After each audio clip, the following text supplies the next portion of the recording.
Well, hello to all my physics pals. Paul Lake here with another physics problem solved. This problem is a two-dimensional kinematics problem. We're going to be dealing with constant acceleration. And here are the ideas. We're going to be, doing some stuff with vectors. And we're going to be using unit vectors. So hopefully you're somewhat familiar with those.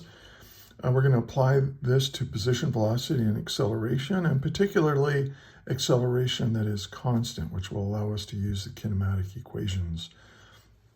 Let's read through the problem. It says a particle starts from the origin at t equals 0 with an initial velocity having an x component of 20 meters per second and a y component of negative 15 meters per second. The particle moves in the xy plane with an x component of acceleration only, given by a in the x equals 4.0 meters per second squared. Determine the velocity vector expressed as a function of time. And then calculate the velocity and speed of the particle at 5.0 seconds. And then C, determine the position vector of the particle as a function of time, and then calculate the particle's position at t equals 5 seconds. Okay, so what I suggest you do, as I always do, is pause the video and try to work it yourself.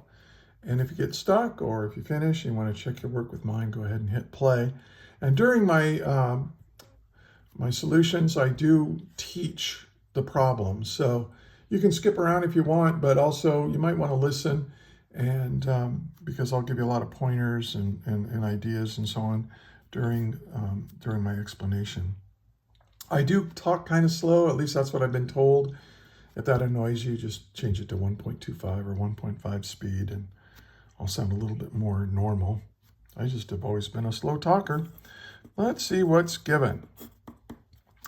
Now, this is very important. The particle starts from the origin at t equals 0. Now, the way I'm going to do that is I'm going to say r sub 0. Now, we use, you typically use the lowercase letter r for a two-dimensional or three-dimensional position vector. The 0 means that time equals 0. So it's kind of like our initial position equals 0. And that'll be important. With an initial velocity having an x component of 20 meters per second. So the way I'm going to write that is that the Vx naught, the initial velocity in the x direction, is equal to 20 meters per second.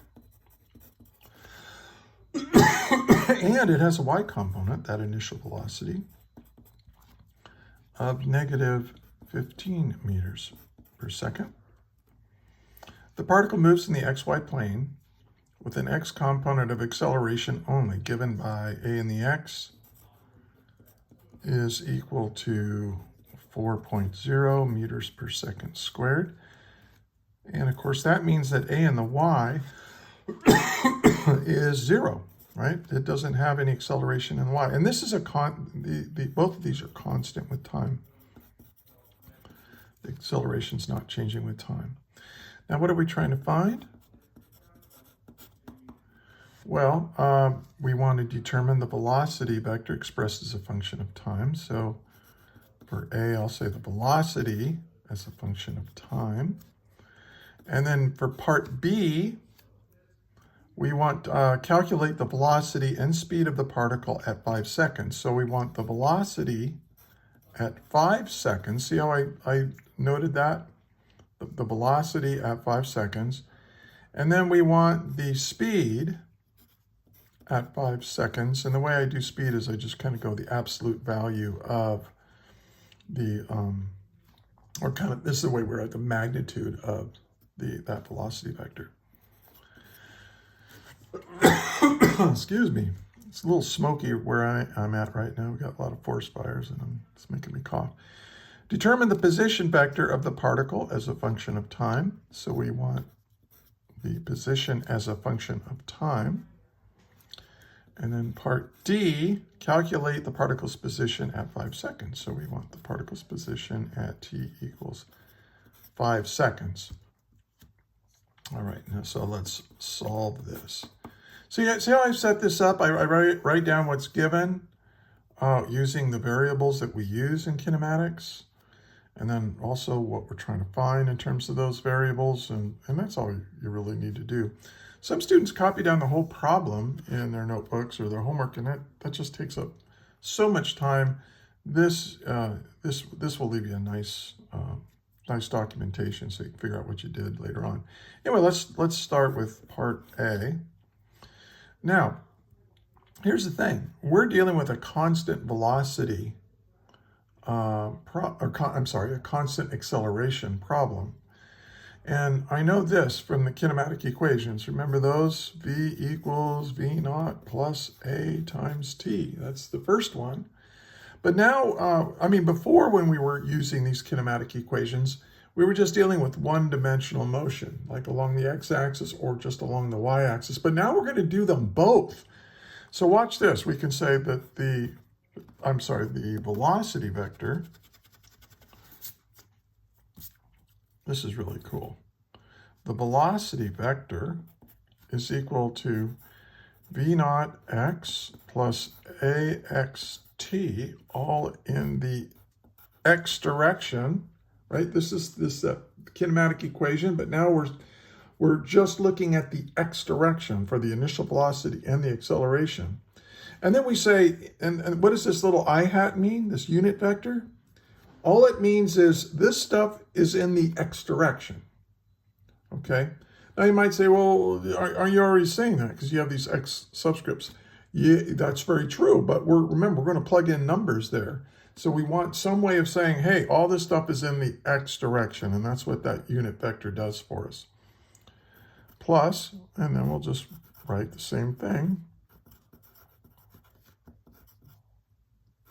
in the y direction. Okay, now there's a couple things here. We know what these are. They're given. And we know what a in the x is, and we know what a in the y is. What is the acceleration in the y direction? Oh, it's 0. So this term just goes away. And now we can express this as a function of time. Well, what is v naught x? That's given to be 20 meters per second. And then the acceleration in the x direction is 4. Okay, and times time. And this is all in the x direction. So it's like we're doing the kinematic equations twice. We're doing it in the x direction, and then we're doing it in the y direction, completely separate. Of course, the link between them is time, but time is not a factor for velocity in the y direction, because time is well, the acceleration is 0, so the velocity in the y direction is going to remain constant with time. That's what that means, and this is my answer. Part A. See, not so bad, not so bad. Okay, let's do part B. Now we want to know, for part B, what is the velocity at 5 seconds and the speed at 5 seconds? So the velocity at 5 seconds, well, this is pretty easy. We just need to plug in 5 seconds into this equation. So 20 meters per second plus 4.0 meters per second squared times 5 seconds. And of course, all of this is in the I hat direction, plus v naught y, which is negative 15 in the y direction. And now let's rewrite that. So this becomes 20 plus, well, what is 4 times 5? It's 20. So we have 20 plus 20, that's 40. So we're going 40 meters per second in the x direction, minus, so you put the plus negative, you just make it minus 15 meters per second in the y direction. And notice that I can say I hat and j hat, but I like to emphasize this means in the x direction, this means in the y direction. So you can't add these together. You know, you get 55. That would be a meaningless answer. This is good enough though. Now, of course, if they wanted this in polar coordinates, you'd have to use Pythagorean theorem and inverse tangent to convert this rectangular coordinate into polar coordinates. And actually, this is the magnitude of this vector.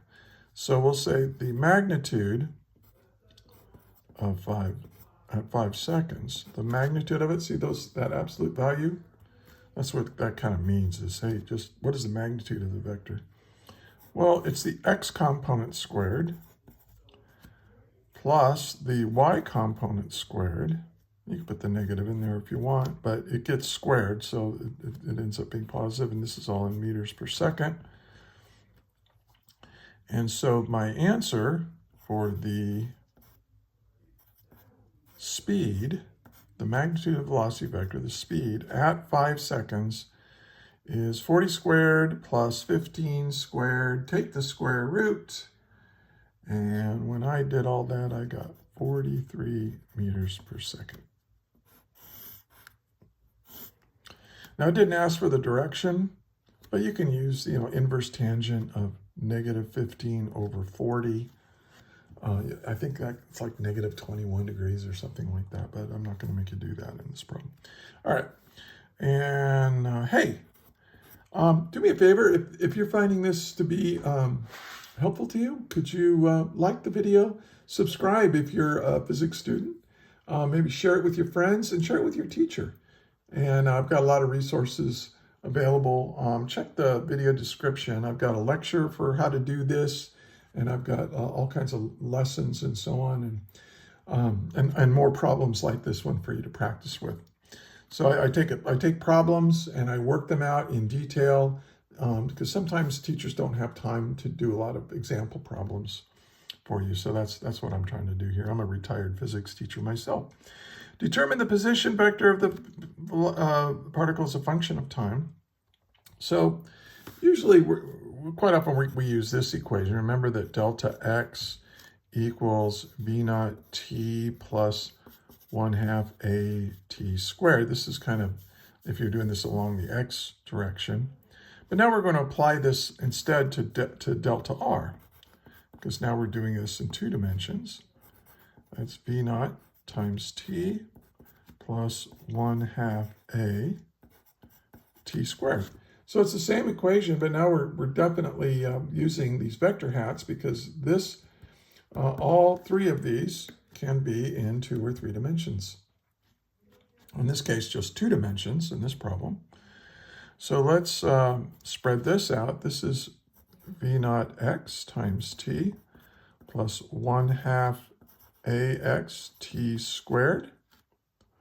And that's all in the x direction. Plus, and then we have v naught y times t plus 1/2 a in the y t squared. And this is all in the y direction, see? Isn't that cool? So we're doing the same thing now. Let's plug in our values and see. Oh, one thing, what is delta r? Delta r is r final minus r initial, right? That's what delta r is. But what is r initial? Well, r initial is 0. We're starting at the origin. Our initial position is at the origin. That means that x equals 0 and y equals 0 for our initial position. So we can just call that 0. And so really what I'm solving for is my final position, or my position vector. And so now I can plug in values. So this is v naught x, which is given to be 20 meters per second times time. Plus now 1/2 a. What is a in the x is 4. So 1/2 of 4 is 2. So just to save a little bit of time, I'm just going to... Now it's 2 meters per second squared. Remember, this is half, 2.0 meters per second squared is half the acceleration. So I've already divided it by 2. This is times squared, and of course this is all in the x direction. And then plus, and then v naught y is negative 15 meters per second times time. And then a and the y was given to be 0, so this whole term goes away. And this is in the y direction. So, yeah, we could leave it like this. I mean, we could rewrite it, make this a minus, and instead of adding a negative, we could go minus 15 meters per second times time. But it doesn't really matter. This is good. This is good enough. This is my answer for part C. And then part D, we're just going to plug it. What is my final position? Well, my final position is 20 meters per second. Now this is what? 5 seconds plus 2.0 meters per second squared. And what is this? 5 seconds squared. And we'll add that up, and that's all in the x direction. And then now I'll go ahead and put the minus out here. Minus 15 meters per second times 5 seconds in the y direction. And now I can do the arithmetic to get my final answer. I'm at the bottom of the page here. The 20 times 5, what is that? That's 100. And then this is 5 squared is 25 times 2 is 50. So this is going to be 150 meters in the x direction. And then 15 times 5, well, 10 times 5 is 50, and 5 times 5 is 25. 50 plus 25 is 75. So minus 75 meters in the y direction. And that is my final answer right here. Okay. So again, if you found this helpful, do me a favor, like the video. If you have any questions, put them in the comments. I answer every comment. And if you have a problem you'd like me to solve, yeah, I'll do it. Put it in there. I can make a video out of that. I've done that a few times over the last few years.